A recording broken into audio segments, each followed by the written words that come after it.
Imagine at the times of Black Lives Matter movement, where protesters, instead of demanding justice for black people not being mistreated for the color of their skin, they demand something different. They marching by requesting to kill all the police, fry them like a bacon. They do not belong to this land. While the police standing right there next to them. I know I said imagine like it's a joke, but similar situation does happen in South Africa right now. We've not called for the killing of white people, at least for now.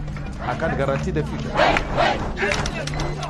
The group called EFF, Economic Freedom Fighters, and their supporters, primarily black people, decided that South African lands belonged just to them. And for years now, they either killed white farmers to take them away from the land or destroyed their lands completely, claiming they're taking their lands back and will show white people, Afrikaners, their place. When we take over power, Afrikaner males, you will know your place. They do this by completely being ignorant that by killing one single farmer, they leave 2,000 people without food, including themselves, which is over $120,000 to South African economy. However, what I told you now isn't the dark side yet. Dark side 1, the way EFF and its supporters started taking white farmers away from the land, is coming at their houses at night, brutally killing their men, raping their women in front of children, and they do it every single night, one by one, farm by farm. This leaves white South African farm workers in a constant fear of extreme and psychological disturbance that someone's going to break into their house and kill them. I can't even remember last time I went to bed and not being awake. I'm sleeping, but I'm always aware of every little sound around. If the dog barks, I worry. If the dogs don't bark, I worry because I think they are poisoned.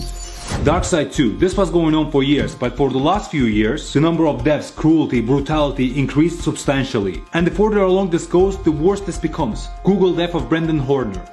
Dark side 3. The government completely denies that such a thing even exists. This situation was even reported to Donald Trump, who addressed his concern to South African government, after which government again denied that this is not happening and there's no illegal land grab going on. There are no killings of farmers or white farmers in South Africa. There's no land grab in South Africa. While people are screaming for help on streets, social media and everywhere. Why are they trying to kill us then? Yet crimes are continuing on a massive scale, lands are destroyed, hatred songs kill the boer, kill the farmer are being sang everywhere.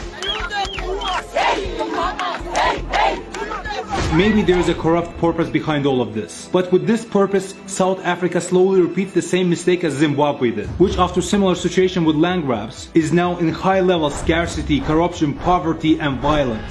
See, there's a lot of issues that going on during lockdown all over countries. Wars, rapes, racism, brutal murders. But if we stay in silence, we are part of that violence. So if today this is happening in South Africa, there's no guarantee that weird and dangerous things won't be happening in your country tomorrow. So let's not be ignorant and